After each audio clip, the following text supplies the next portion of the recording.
on the diamond where they play, sweeping competition every day, rounding bases, stealing dreams, ain't no stopping college team. And welcome to another episode of the Golden Broom Podcast. I am one half of the duo that's making this happen currently, with Terry over here as my sidekick. How'd your day go today, Terry? Well, good. I just came back in from Dallas this afternoon. Went to the Cubs and Rangers series over in Arlington. Watched the Friday and Saturday game and came back today, rest up a little bit. Now we got this little bad rainstorm that seemed to follow us with some high winds and possible hail. So I don't want to be inside. As a Vandy fan, I don't want to hear nothing about no bad weather. The weather desperately affected me this weekend. I don't want to hear it. But you've been working in the background again, right? Oh yeah, it's my never-ending. Like I say, kind of like my version of recruiting for these interviews. Right. And this week we're honored to have a guest way up from the Northeast, from the University of Maine, the Maine Black Bears. Sorry. Yes. And that is Coach Nick Derba. He's joined us tonight, and without further ado, let's go ahead and bring him on. Welcome, Coach. What's How up, you guys? doing? How we doing? All right. How about yourselves? I mean, I Doing just very lost well. a series to Missouri, their first home series win in 2 years. So I'm kind of down in the dumps tonight. I'm looking forward to hearing from you so you can help me get my focus back and get back into the game, ready to grow this beautiful game that we both love of college baseball, right? This is, I'll tell you what, I was talking with somebody the other day about college baseball, and this is college baseball is, I feel like, closer to football in the sense of every weekend having so much value. It's Mm-hmm. it's not like Major League Baseball, right? A 10-game skid in college baseball is a death sentence. Whereas, Yes. like losing a weekend in college baseball, I mean, it has tremendous impact. And I wish more people knew that about college baseball and the fire that these guys go on the field with every single day. Every single day. So what we typically like to do, we want to give you the floor for just a minute or two, however long you want to take. Introduce the world to head coach Nick Derba. Where'd you come from? How'd you get involved in coaching? And how long have you been at the University of Maine? I'll tell you what, 16-year-old me would probably have never, ever guessed that I'd be a college baseball coach because that was the one thing I would never be. Um, couldn't stand the recruiting process. I loved my coaches I had, but I hated the recruiting process. I didn't love it. I was lucky enough to go play Manhattan College, which is now Manhattan University. Played for Steve Trimper and Kevin Layton. Steve Trimper's down at Stetson, and Kevin Layton's at Fordham. Had a great college experience. Got a chance to go play professionally. And somewhere around my final season, around an All-Star break, I got a phone call from Steve Trimper, and he's like, "Hey, Derbs, like, uh, I see your batting average. It might be time to start to think about retiring." So that's kind of where it came around, and I decided. And he was at Maine at the time, and I said, "All right, let me take a look." And my whole thing was I wanted to go back to school to get my master's degree. Like I wanted to go on and have a regular, more of a regular job, at least what I thought. And I figured get my MBA at Maine, be an assistant, be around a game I love.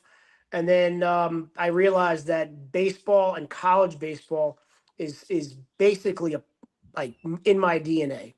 And showing up the field every day, being around these kids, you want to win every day, but there's something to be said for having a chance to shape young men, lead them down paths that maybe you wish you would have, or avoid ones, and just be able to be there for them on a personal level, and obviously get them better at baseball and have them just develop as men on the field, off the field, and that's it. Like that's about as it's plain for me, right? Like I tell my guys, there's a multitude of Nick Derbas.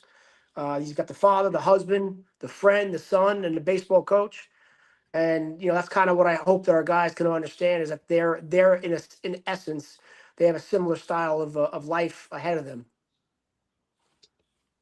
Okay. You want to start firing some questions off first, Terry, or you want me to lead the way? I'll give a question that's actually on both Chris and I's mind. So we're looking at the schedule, this past season for you guys, and one thing we noticed, it seems like there wasn't a lot of home games being played in Maine. Is that like you care to shed some light on that? If that is it, because my guess is it would have to do with the weather, maybe. Yeah, well, yeah. I mean, if anyone wants to come up and have a snowball fight with us, we're down. But we're not playing too many games early. So our typical schedule, every year is we are going to be on the road for the first 4 to 6 weeks, depending on how conference tournament and conference play starts. But we're on the road. We're road warriors early on. There are some weather hurdles, obviously, as one could expect. Being in Maine. Um, but at the same time, it really makes us. I find that our guys, when they get the chance to go play professional baseball, they're very well prepared for the bus leagues. It also gives us an opportunity to make sure that our guys are you really have to want to play baseball here. And Mhm. guys that show up to Mm-hmm. Maine, they have they have a deep desire to get better, and they dive in. It's not for everybody. Like being in Maine is not for everybody, but we Mm-hmm. are on the road quite often. Okay. Yeah, I thought that was interesting. So, in the NIL aspect, you know, that's the big thing in college baseball now. Do you have a large budget for NIL? What kind of percentage is Maine giving baseball with the House decision? Are they getting the typical 8 to 10% like the SEC teams are, or how is Maine doing that for you? So we have zero NIL dollars. We're 11.7. We do some things really well with our academic money as well, but Mm-hmm. ultimately we are a $0 NIL team. And I think that's probably pretty standard for most of the Northeast conferences, maybe outside of a BC or a Yukon.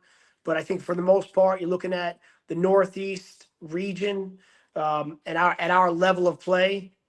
You know, there's no NIL. And maybe there's some, maybe some schools have some of that, but for the most part, it's $0 all around.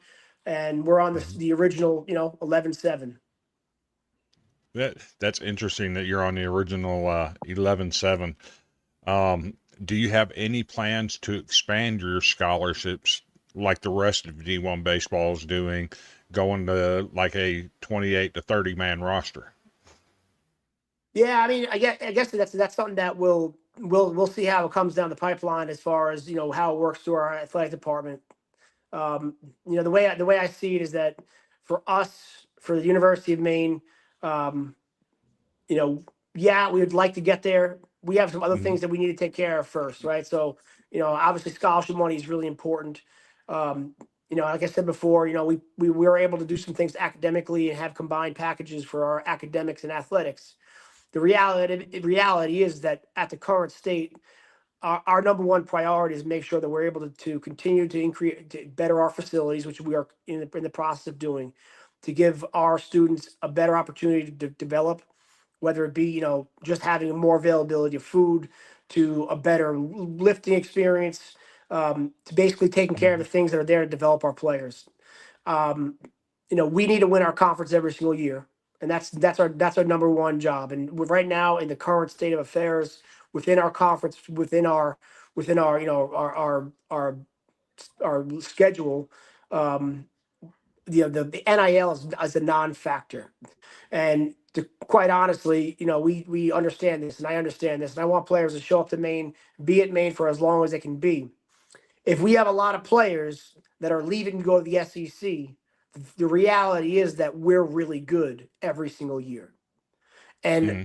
I don't necessarily welcome that, but I also realize that that's part of the game. And if we're winning baseball games and people are producing for us, I'm good with that too. All right. Do you typically have a lot of people leaving Maine to go to like the ACC or the SEC or maybe even the Big Ten? We have guys. We have a guy in the Big Ten. We have had some guys leave to go to the Big East. We've had some guys go to Conference USA. Um, but I quite honestly, for the most part, our guys want to stay. You can be a big Okay. leaguer out of Maine, right? I mean, Jeremy Mm-hmm. Pena. Everyone knows who that is. We have three guys in the big leagues currently right now that have graduated or been drafted out of Maine. We've had a lot of success developing players, having guys go on to play professional baseball, making their way up to the big leagues in recent history. And that's where I think it's really important for players to understand that it really depends on what you're trying to do. If you're out there chasing the buck and you want to go get your NIL money today, then go get it. That's your Mm-hmm. prerogative. But if you want to be at a place, and we're not the only place that does this, right? But if you're at a Mm-hmm. place that can help develop you on and off the field and have a chance to get better and have a chance to fail on the field, we're one of those places that will give guys the chance. And for us, we do bring transfers in. We've had success with transfers, but I want to be able to do well in the high school playing field to continue to recruit and develop those young men. Yeah. I mean, I'm absolutely there with you, Coach. That's the thing. What people don't understand about college baseball, right, is that it's about developing the player. It's about developing young men and preparing them for life in the future. It's not always about going to grab your money just because you play college baseball. So I'm right there with you. You got something you want to ask him, Terry? Yeah, in terms of recruiting, like I said, you said obviously there's no NIL involved. So this would be kind of like the two-part question. So the first part of it would be, since NIL money is not a thing, almost like non-existent. What's like the pitch you're bringing, the recruiting pitch you're bringing to athletes come out of high school? Like, is it more focused towards academics or like development? And then the second part would be, what's like the biggest challenge when in terms of, you know, getting a player or losing a player in regard to those aspects? Well, I'll tell you what. So I'll start with the get a player, lose a player, and it starts really from the first conversation. So Terry, Chris, you called me up one day and say, "Hey, I got a player for you." All right, great. My first text message is, "Hey, this is Nick Derba from the University of Maine. If I don't hear back from you within the next 24 hours, I'll assume you have no interest in speaking with me." Half get back to me, half don't. So for me, that's the first. That's like the bottom line human being test. And Mm-hmm. a lot of kids will get back to me and say, "Hey, coach, thanks a lot, not interested," or "Hey, coach, yeah, let's get on the phone. Let's see what you got. You know, what do you got to say?" We don't buy players, right? Because if you buy, you can buy players, and you can buy players and have a lot of success, and you can also have intensely terrible seasons that can break your culture. And I was very much a non-culture believer coming out of professional baseball. And I am now a firm believer that culture matters at the highest level. So if we have guys that are worried about how much NIL they're getting or not getting, you're just not my dude. And that's cool. That's fine. Like, we're not gonna jive. We're not gonna get along well. For me, it's, you come to Maine because you want to be a part of something. You want to be coached hard. You want to be told the truth, and you want to just get better as a person. Like, that's not saying that these are bad people. You know, we also have guys that look like need second chances. Like, you know, I will tell you right now that we openly speak about, you know, at times we are the island of misfits, right? Like, I'm a misfit in my own way. I don't really have an issue with someone not liking me. Okay. It's about us taking care of each other. And there are 34 players in that locker room, 37. There's 5 to 6 coaches. It is always us versus us. And there's nothing else that matters. It doesn't matter what anyone else, what uniforms they're wearing. If we go out and take care of ourselves on a daily basis and do what we're supposed to do, we got a chance. And that's my pitch, because I'm not selling anything to anybody. I'm telling you what we are about. And you either join up or you can be out. It doesn't matter to me either way. Yeah, I love that aspect. You're either with us or you want guys that want to be with you, and I think that's what's missing in a lot of areas in college baseball is that, what's the word I'm looking for? Loyalty. Loyalty. The loyalty just isn't there the way it has been. In some ways, that's, you know, like in the SEC, you're not going to get loyalty because you're chasing the dollar. But in the same aspect as they're chasing the dollar, there's some really good teams out there. But that's not what we're here to discuss. I'm going to break it down a little bit easier for you, and quit making you think so hard, right? So you look at Terry, and you look at me. We both love to eat.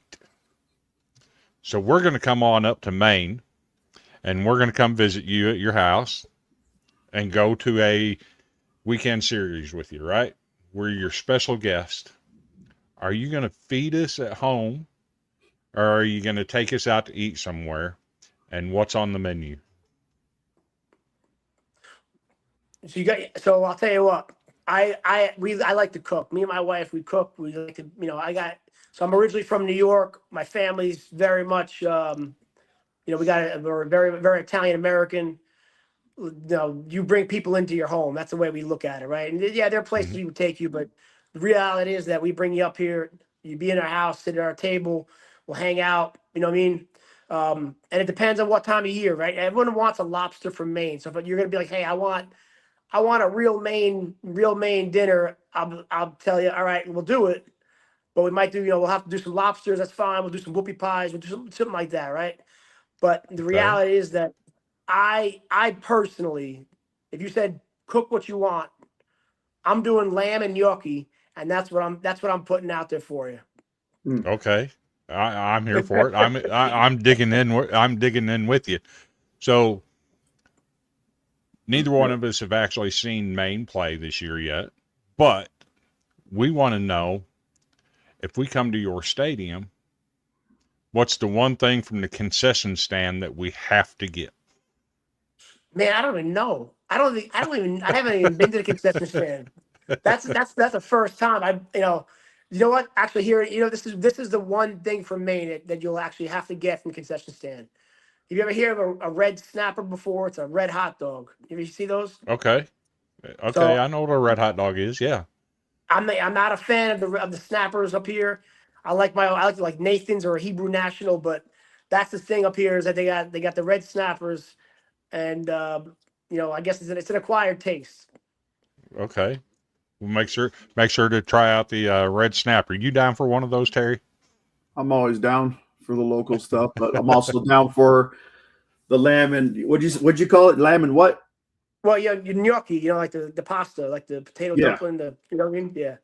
Oh yeah. Okay. We got a question here, Chris. I don't know if you know this group here.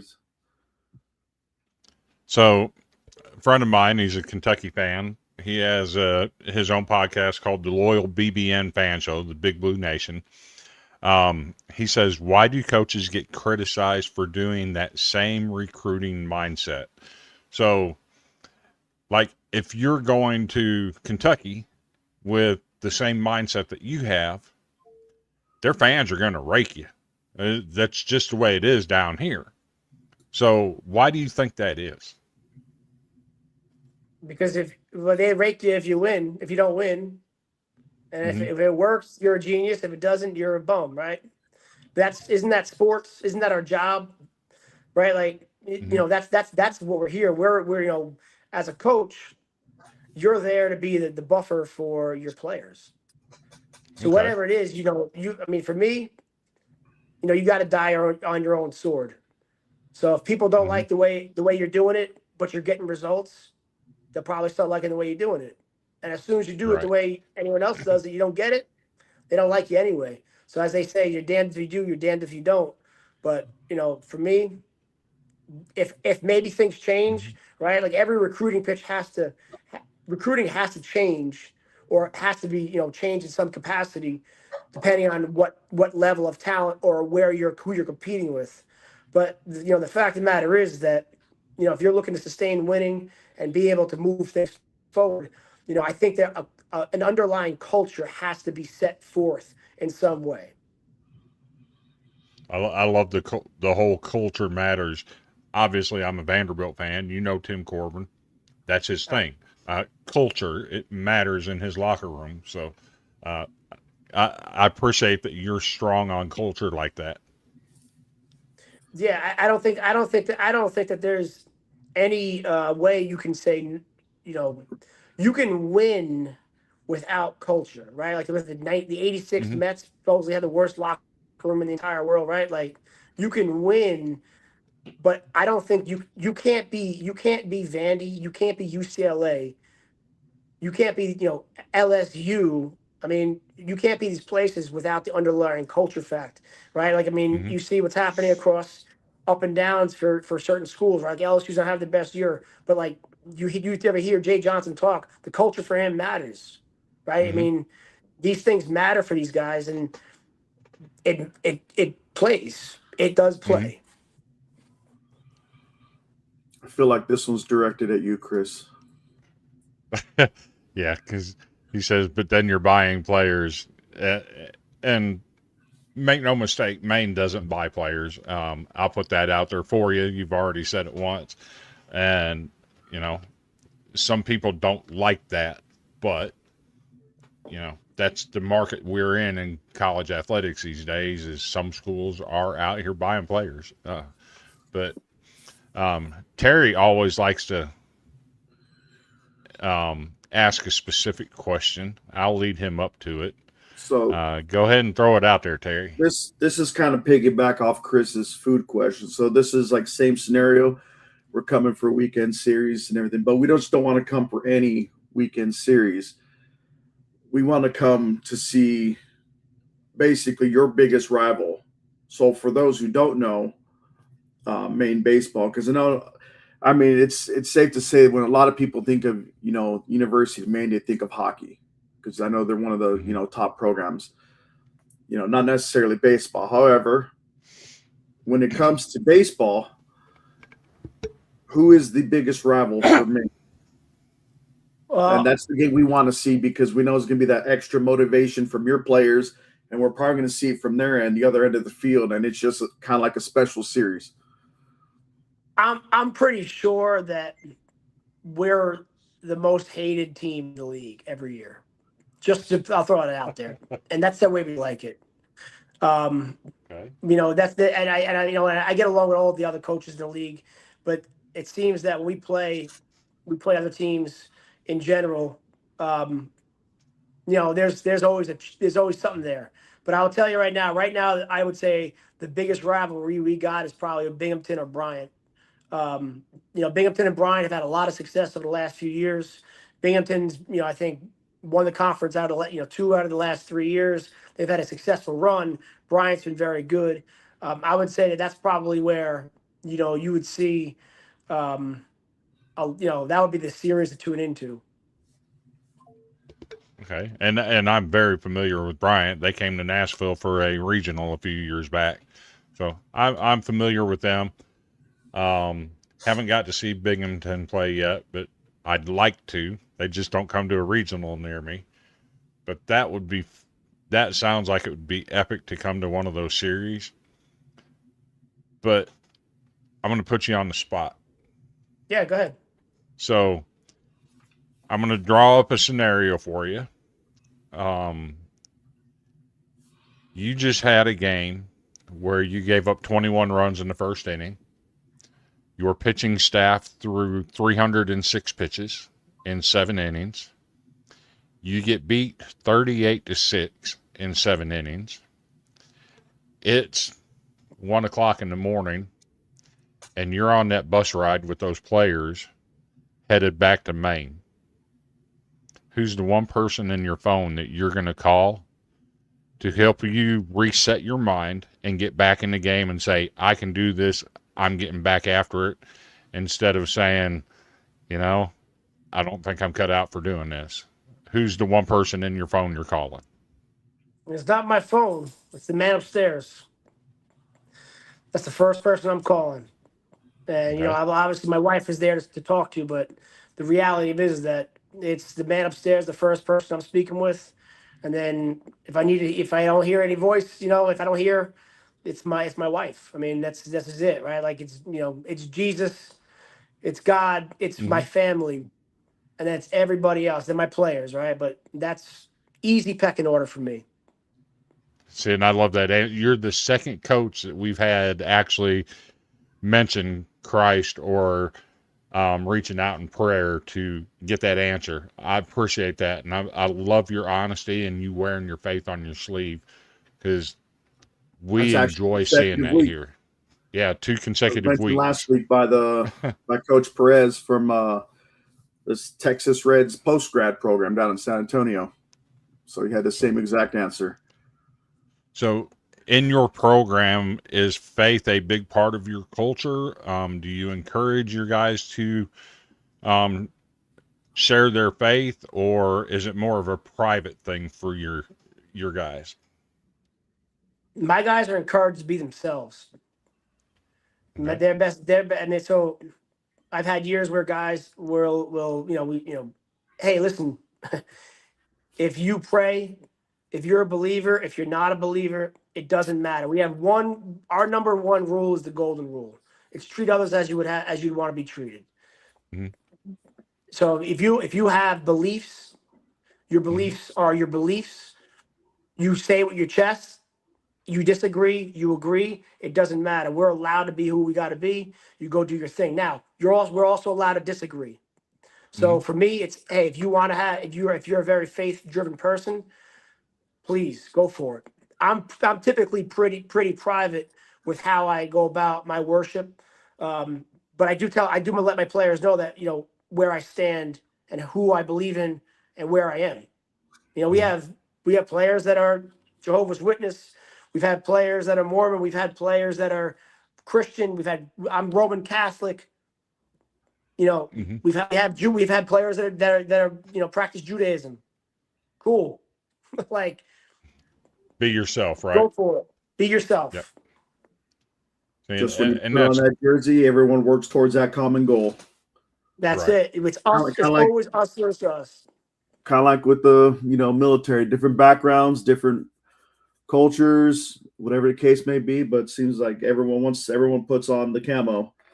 It's all right. Here's our mission. Let's all do it together. And any differences, we can handle that later. Let's take care of business first.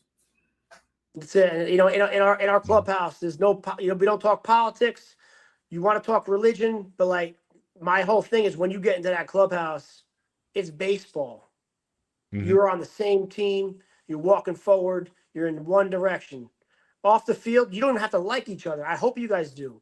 We don't have to like each other. I got a lot of teammates that I love playing baseball with that off the field, I never spoke a word to, and that's okay. Like, we don't need to be friends, but we do need to be teammates. And, you know, I don't take this lightly. You know, I don't do the family thing with like, you know, with like team up. We don't talk about family because we're not a family. We choose to be together. We're team. That's a very different word for us. Okay. It's interesting you're delving into the breakdown of how you operate that. And actually I kind of like that idea to be honest, because so many times you can see the fakeness of some teams saying, "Oh, we're all brothers," but then they get on social media and they're fighting with each other, right? I'm seeing it with my own fan base, guys that used to be teammates at Vandy, fighting over what's got to happen going forward after, you know, they've struggled bad this year. And former players fighting against each other. It's like, but you guys, when you were here, said you were family. You're not family. That's not how that works. That's an interesting dynamic you brought up there. Well, yeah, I mean, you know, I can't tell my father and my mother they can't be my father and my mother anymore, right? It is what it is. Right. Right. No choice You there. can't. It is what it is. Okay. Do you prefer, and this is going to get into your coaching style a little bit. So you see guys like Coach Corbin, he teaches a clean game, go out, do your job, respect the game. We're not going to have all the bats flying 30 feet in the air and the flipping people off as we're going around the bases. But then you see other coaches that let all that stuff happen. Do you prefer a little celebration on the field while you're playing, or do you rather keep it subdued, respect the game, old school style? I mean, if I had it 100% my way, because, and I'll explain that in a minute, but if I had 100% my way, I would like the old school. I think I would like old school, but then I would be an absolute hypocrite because that's not how I necessarily played. Now I like emotion, okay, but I also think that if you have, you know, for me, I need to have some sort of pulse on what kind of personalities I have in the locker room, right? Because year to year we got different personalities. Year to year we have a different team energy, and that's part of my job is to see, you know, I'm okay with pushing borders as long as you stay on the field, right? You know, you flip a bat and you get kicked out, like I'm going to go nuts, right? If you mouth off, do something stupid, we got a bigger problem. But ultimately, you know, I'm probably more flexible in many ways than some other coaches, and also, you know, maybe more strict. I'm probably somewhere in the middle in the grand scheme of things.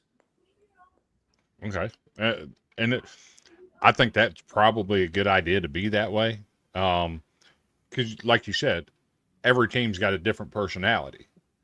So team 2025 might be all up in your face, where Team 26 is more laid back and they're like, we're going to do the small things right and celebrating our dugout by ourselves. So that's really interesting that you bring that up. Another area in coaching and style is over recent years, launch angle has become a thing. So as a head coach, do you prefer a longer path in the zone or do you prefer the launch angle attack? I like to be on plane at all times, and our big thing is not so much about actual bat plane. Now we talk about some things with bat plane, but ultimately, and we have some mechanical adjustments that revolve typically around posture specifically, but we harp on pitch selection more than anything else.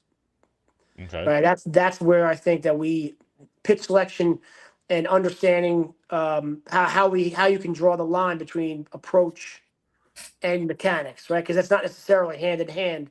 And in fact, I mean, it's actually not hand in hand. They work together, but they're two separate things.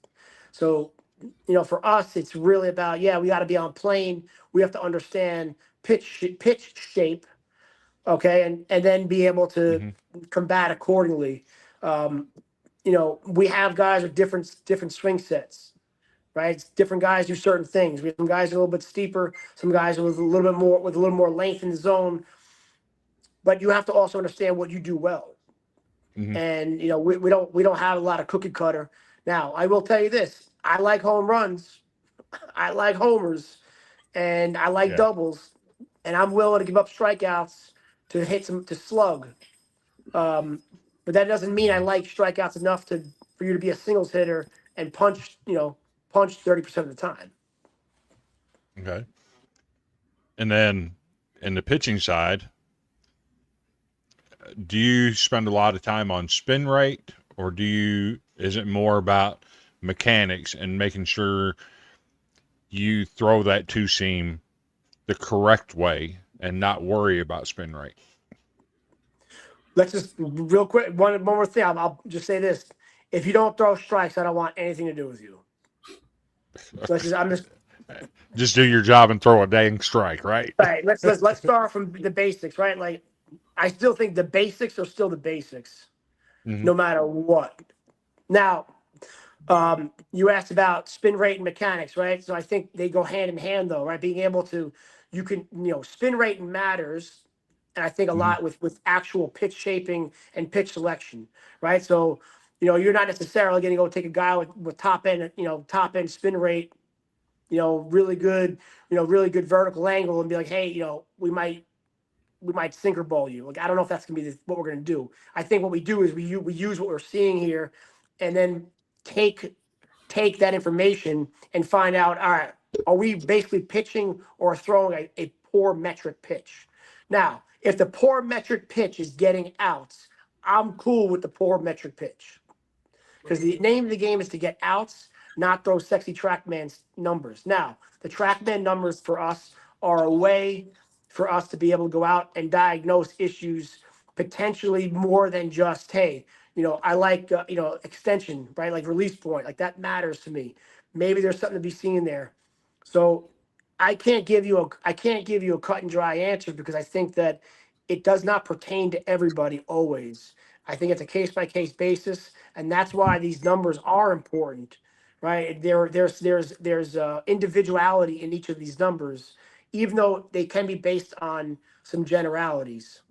I mean, and that's kind of the best I can answer those questions. Hopefully it's not too vague for you. No, those are actually good answers. I'm impressed that I'm able to ask the scientific stuff like that, because I normally don't. That's usually Terry's ballpark. No, I mean, I've asked a couple times, but now, when did you first started coaching at Maine? I don't know if I missed that earlier, but so I think I always get this wrong. I think 2014 I came out as an assistant here, and I took over as a head coach in 16 or 17. Okay. So my question in all those years of coaching, whether it's assistant or head coach, what are some players that we might well, not necessarily me, because like I'll be the first to admit, like I said before, I start out more as a casual, but I'm like slowly getting my college baseball knowledge up.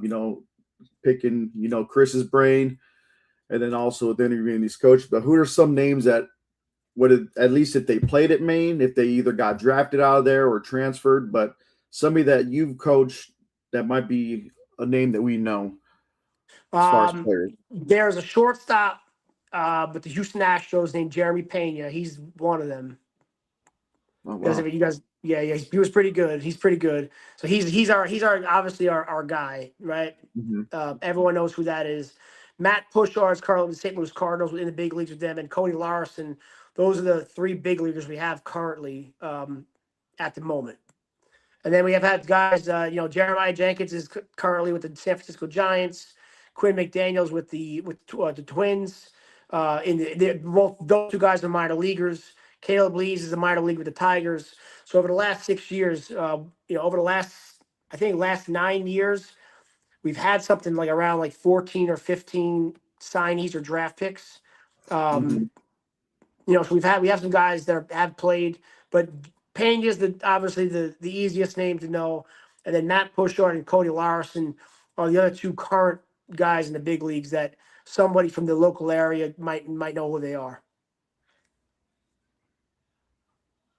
So I had a question and I've lost how I wanted to ask it. So Terry, back me up. Get something going here. All right. What has kept you, say, at Maine? I said this whole time. I mean, I know it's a beautiful state, scenery, but obviously you just don't want to stay there for the scenery. Obviously, the job has. If you could live in a beautiful place, but if the job environment sucks, you're going to want to go elsewhere. You'd rather go to a crappy place with the perfect work environment and flourish there. But so after all this time, all these years, what is it about Maine, whether it's the community, the college, the state itself, has kept you there all this time thus far?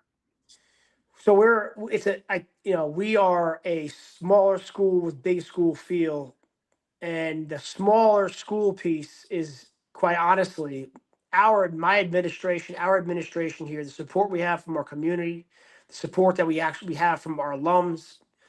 I mean, when you have kids show up here, and it like if you're at Maine and you're playing at Maine, and there's a real thing where there's a magic to being in this place, and I'm very fortunate to have the people around me.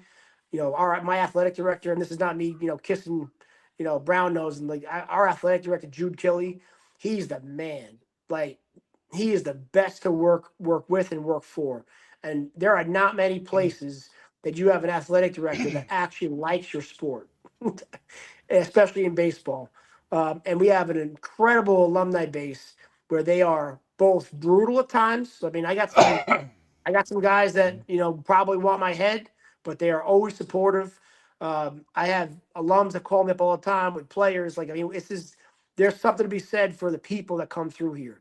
I'm not here for the weather. I don't like skiing. I don't cross country ski, right? But there's something to be said when you have a good people around you. Okay, you talk about good people around you and having a good athletic department. So we know Maine football; they're pretty decent at the FCS level.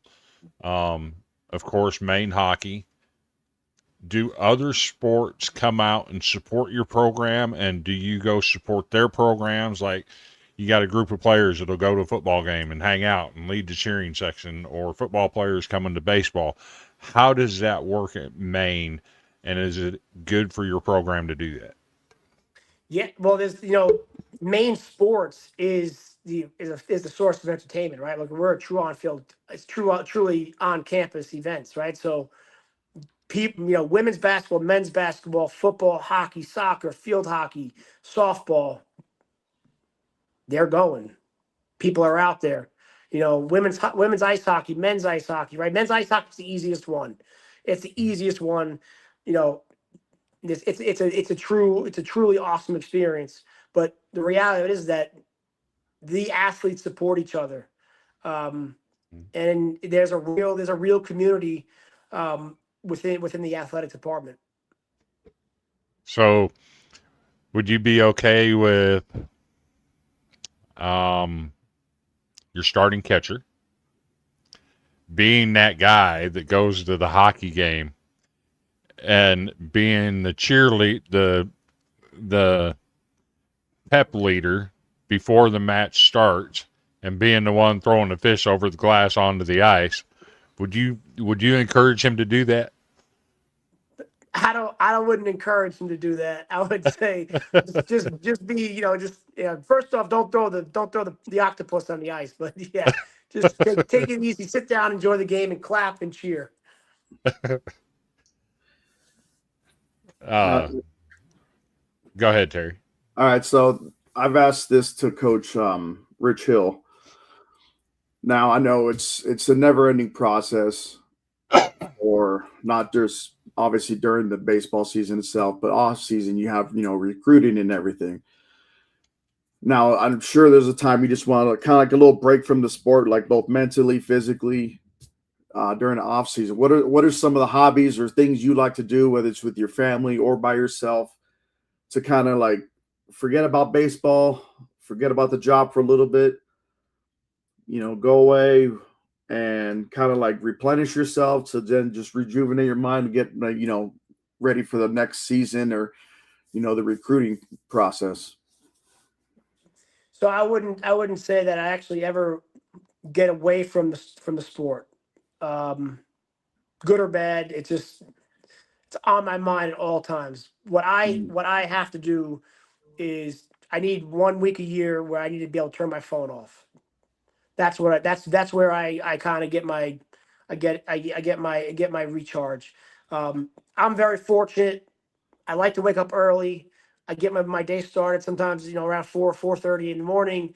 I work out. I take care of my business, and my family is my battery. And being around my son, being around my wife, that's my battery. So for me, I know I can definitely leave things at the field, come home, they go to sleep.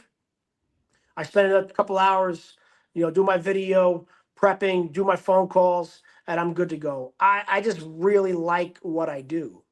Mhm. I really like what I do, and I think that there's something to be said for being able to leave it at the field. Thank goodness for being a really bad professional baseball player, because I was able to say, "Hey, I'm no good. I'm walking out of the clubhouse and learn how to shut things off for a little while." So, when you hit 195 in pro ball, you figure out a way to recharge when you need to.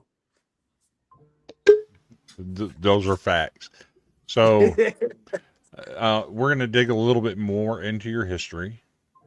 Tell us some of the coaching influences you've had, that mentors you've had along the way, or coworkers you've had along the way, or maybe even somebody has invited you to be a coach at a camp somewhere. Tell us about some of those influences. All right, so the biggest influence, without a shadow of a doubt, is my father. He coached me from when I was younger up until about I was a freshman in high school, and then that was about that. So my father's number one. Like, that's not even close. And then I was very fortunate to play high school baseball for a man named Jack Curran. So Jack Curran is at Archbishop Malloy High School. He's in the Naismith Hall of Fame. Um, Winning, one of the winningest coaches in baseball and basketball in New York State. And he really kind of showed me what it meant to be a baseball player, and how he treated people and how he worked with people really opened my mind up to how people should be worked with. And I was very fortunate, right? The guy's literally a Hall of Fame coach. And then I had an awesome coaching background. I mean, John Schiffner, Cape Cod League, Chad Mays, Hall of Famer. Steve Trimper was phenomenal. Mike Cole, Kevin Layton. That's just my college days. And then I got the chance to go and play professionally. From a standpoint of like learning about the game, I spent 2 big league spring trainings listening to Tony La Russa and Dave Duncan talk about baseball. They don't know who the hell I am, and they never did, but I got a chance to hear what they had to say. Right? Mike Schilt was my manager in Double A. He was formerly of the San Diego Padres. Like, that dude talked to me at that point about how to manage people and talk to me about like real things. I can't tell you, I'm very lucky with the people that I got to play for because of these people. I mean, they are literally some of the best coaches in the entire world, and you know, it's incredible. Now, I listen to a ton of podcasts. You know, I've had a chance to speak at the ABCA and listen and be at the ABCA and go to these places and learn about the X's and O's from coaches. I mean, the wealth of knowledge is out there. It's there are so many really intelligent people out there that have a really good mind for the game. There's some crazy stuff out there, but I also don't believe that anyone's totally wrong. I don't think anyone's totally right, but there's always something to be heard from other people. So, this is the best time that you could be in college baseball. I mean, the level of play is crazy good, and the level of coach and their actual intelligence is we're at a different level, I think, in college athletics right now than ever before. Hmm. I heard you mention the Cape Cod League. Do you send players from Maine to participate in those summer leagues like NEBL or Cape Cod? Do you get involved in helping coach those leagues? And have you ever hosted players that played in those leagues? So I was fortunate to play 3 summers well, 2.5 summers in Chatham and coach 1 summer there, and before I started coaching college. But yes, we send players to the Cape Cod League nearly every year. We send players to the NECBL every single year. Um, Perfect Game League, Futures League. We have guys out in the Northwoods League. We've had guys in the West Coast League. You name it, we send guys wherever they go. Um, I'm I'm a 50-50 summer baseball guy because I do think that it's, some guys need to go play, some guys need to go lift, and some guys need to go home. and Mm-hmm. that's real, right? Like going home and being able to recharge some of these guys need the amount of baseball where we see these kids play now. Young people do experience burnout too. And sometimes people need to go home and see mom and dad. They need to go see their dog. It's real, and I get it. Yeah. So, have you ever hosted any players that played in the Northeast leagues, like any CBL or the Cape Cod League? No, because we're too far north. Too far We're away. not. Okay. Yeah, we're not in the realm of any of those places. So, I wouldn't host anybody, and I wouldn't host any of them. You Just wouldn't in host case. them, I wouldn't host any of them. huh? Too old for you and too demanding, right? Yeah, and I was one of those kids once too, and I don't want to deal with anything I put my host families through. So. Speaking to family, do you have some family that you'd like to shout out, like wife, children, anything of that nature? Well, yeah, I mean, my wife Megan, she's a rock star. Happy Mother's Day. Happy Mother's Day, by the way, to all mothers out there. The world does not go round without you, that's for sure. I got my son Benjamin, he's the best. Um, Listen, if you ain't got family, you don't got a whole lot, but at least you got a team hopefully nearby. That's great. That's great. I'm glad you wished all the mothers happy Mother's Day. It completely slipped my mind when we went live because I was thinking about it.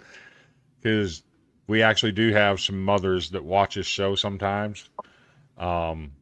She's actually one of a friend of the show is actually up for Mother of the Year award, and she's one of 20 finalists that we got to vote on. I vote on her 20 times a day, as much as the computer will allow me to. But let's start. I don't know how to put it. Let's have a little bit more fun, right? Are you a dip guy or a seed guy? I'm a former dip guy. I loved it. I don't do seeds. I chew my gum, and I kicked Copenhagen about 6 years ago, Okay. and best decision that I ever made. But boy, oh boy, you know. But yeah, no seeds for me. That just tears up my gums. I'm like, so gum for me. Okay. I true trident. So Trident. Okay. trident. So mark that down, Terry. We need to reach out to Trident and see if we can get a sponsorship, right? But the reason I ask, I'm going to go ahead and throw this out there right now. We are sponsored by Chinook Seedery, the best seeds on the market, bar none. They don't leave the aftertaste, and they have any flavor you can dream of. My favorite is the French toast. Well, I'll actually tell you what, Chris and Terry, I had Chinook seeds for the first time 2 Wednesdays ago when we were down playing at Sea Dog Stadium, and for real, those are the best seeds I've ever had. I don't like seeds; they were Okay. awesome, and I was Okay. I not tore up. appreciate that. So that's real. That I'm not getting any money or anything from Chinook. Really good seeds. Okay. I'll have to get in the message box and message them and say, hey, you need to clip that part from Coach Derba. Yeah, go for it. Go for it. And I'll be But- sure to mention your socials for your page as well as the Maine baseball page before we end this episode tonight for all those watching. That'd be great. I appreciate that. So, do you, in terms of developing players, and say you got a player that decides, okay, I've gone as far as I can go at Maine. I'm being offered to go somewhere else to expand my horizons. I'm fairly certain Maine doesn't have a pitching lab, so to speak, like a Georgia or a Vanderbilt and some of these big schools, right? And you got a player that decides he wants to do that. Do you support them in that decision, and are you willing to help them create highlight reels? There's no other way to put it. It's a highlight reel for them to send out to other schools. So we are not a recruiting service, and but I will say this: I am a firm believer in this. My whole thing is, I want to coach the baseball player, but I want to coach the person. I hope that I have more players that call me when I'm old and grayer and balder, and at 80 years old. That's like for me. My record's terrible. My whatever. I don't like. I want to win, but the true my true metric is going to be how many of these guys actually want to call me up and let me know about their kids or how are they doing. That's the thing for me. That's where I'll figure out if I was good at my job or not. Okay. And that, I imagine that feels good when you have former players come back and invest in your program and support you and invest in what you're doing, correct? Yeah, I mean, that's it, right? Like, if you pick up, if I can text a player and they get back to me after not having talked to them for 15 years or 10 years or whatever, and they're excited to hear from me, or they text me, at least I know I made a positive impact somewhere. Right. And that's what it's all about. That's what we want this game to do. We want to expand it to where more young men are developed and become better young men through a game that we love watching and playing, right? I never got to play college baseball, but I certainly grew up around it. I grew up in southwest Iowa. I was an hour drive away from Omaha, and going to Rosenblatt Stadium and watching the College World Series at the old Rosenblatt, it's part of my life. And to hear you say some of the things that you're saying about investing in making them better men, that means something to me. I think it means something to Terry too, does it not? Yes, it does. Go ahead and ask some questions, Terry. I mean, I think my well just about run dry, but I will ask this as far as the players on your roster, where they're from. Are they typically from the Northeast region, or like what's the furthest like geographically located are some of your players that you know of right off the bat? Well, I mean, on our current roster, I think our furthest guys from Boise, Idaho. We got guys that are from Florida, Georgia, the Midwest. We've had guys out from California. I mean, you know, Western Canada. We have a couple guys there. Were born in the DR. Like we'll touch them all, as you will, as you say, right? Like not to be cliche, but I mean, I think that's a pretty good reach. Considering the fact that, like you said, not everyone wants to go to Maine. However, I mean, you mentioned one. You said and you got, not everyone wants to go to Maine, but there are really good players that do. yeah. Right. Right. So do you have I know I keep bringing up the ACC and these bigger conferences, right? The ACC, SEC, Big Ten, whatever. Do you have relationships built in some of those bigger conferences? Say Wes Johnson at Georgia has a pitcher that's from New Hampshire, and he doesn't think he's good enough to play at Georgia, but thinks he might be a good fit for you. Do you have kind of working relationships with that, like that, with other coaches that'll steer players to you? I think I see it. We see it more in Division III level with some of our like counterparts. But I will say this, and if any of those coaches that are out there going, hey, we need someone that might want to develop some guys for us, call me up. I'm more than happy to talk to you. That's a way to do it, right? Get your name out there and say, hey, coach, if you want a guy to come play for me for 2 years to get him ready to come play for you, let me have him. It's okay. Yeah. Well, coach, it's been great having you on here and talking to you. Are there any special interests that you want to put out there, like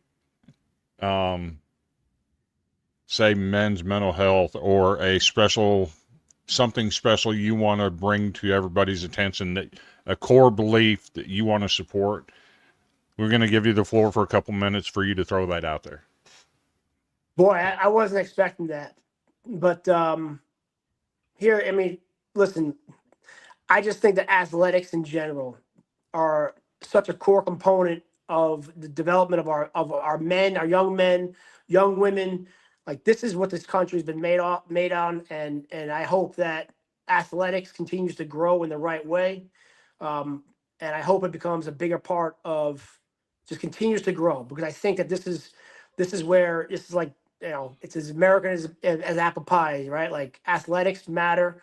I think it's an important piece to the development of a human being, whether they're good at the sport or not. I just hope that everyone gets a chance to go out there and play, and they get the chance to love something.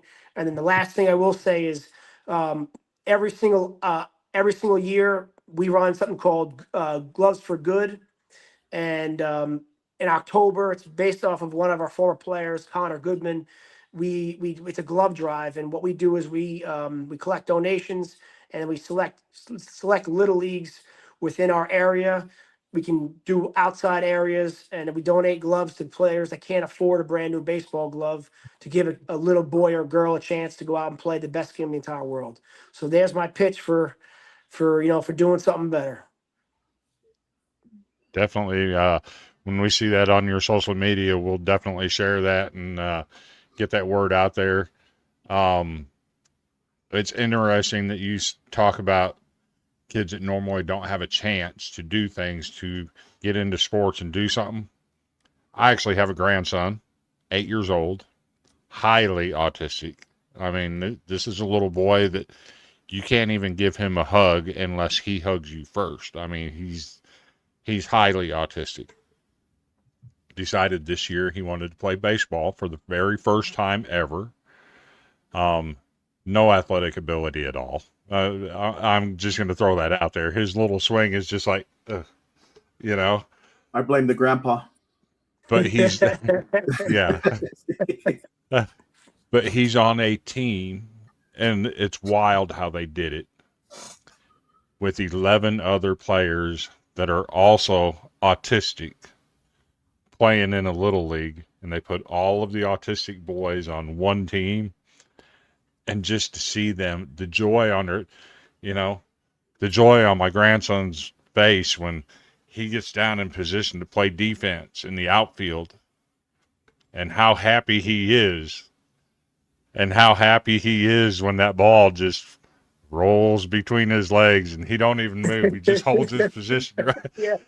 The joy that those kids get just by playing a sport that most of the time they don't get the opportunity to do. Appreciate you for supporting stuff like that. And there's only one place in the world that happens. That's on a field. That's in sports. Nowhere else that can happen. Yep.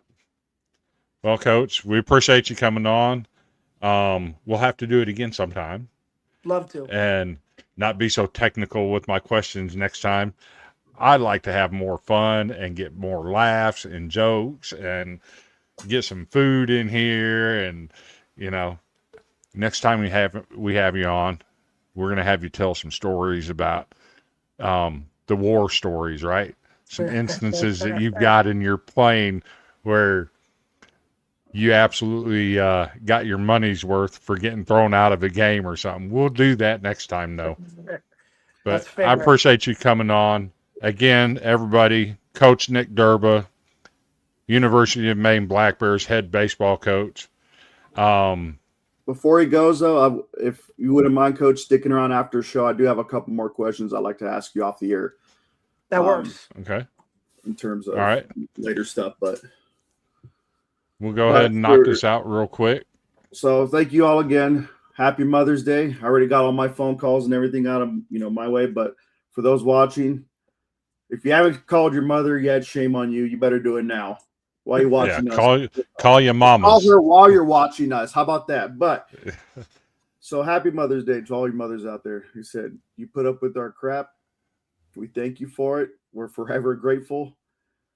Now send your mama some Chinook seeds. Give her a real happy Mother's Day present. Now, if you guys like to see more of what Maine, whether it's baseball, football, but specifically baseball, since that's what we're talking about, you can follow at Maine Baseball on Twitter. What is your Twitter feed, Coach? It should be at Nick Derba. At Nick Derba. Okay, so for Coach Nick Derba, it's at Nick Derba. Give them a follow and kind of stay up to date with them, as well as Black Bear Nation, which is Maine Athletics. If you want to see more about Maine. Once again, Coach, thank you again for being on. We truly honored, and it was a blast having you. It seems like all the stories and all the interviews we've had, none of them seem to repeat themselves. Like everyone has been its like own individual, you could say, episode. Like nothing's the same, and that's what I like, and that's what I'm doing. What I'm doing as far as getting these interviews and everything. And I'm very blessed that so far we've had all these interviews, and that still has that change next week because the streak does continue for next week. You want to tell something real quick while I look it up, Chris, because I had it posted. I do know that on May 25th, which is Memorial Day, we will do a live show that evening to discuss the NCAA baseball tournament and give our thoughts on the regionals and how everything plays out. We'll just note that the nation's longest current streak of NCAA tournaments is coming to a close. That's not even a question anymore. Vanderbilt having 20 straight NCAAs pretty much shot themselves in the foot. Short of winning the SEC tournament, they're probably not getting in. Just lost a series today to Missouri. Absolute disaster up there in Columbia this weekend. But I think Terry's found the information he's looking for. Who we got next week? Well, next week we will have head coach Rob Henry. He's the head coach of the Kentucky State Thoroughbreds. Okay. And they're if I'm not mistaken, they're out of Frankfort, Kentucky. Yep. Nice little town. Good little school. And we'll catch you back here next Sunday night with another interview trying to grow this game of college baseball. Again, this is Nick Derba. Appreciate you coming on, Coach. And we're going to go ahead and say goodnight and end the show and talk to him off camera for a minute.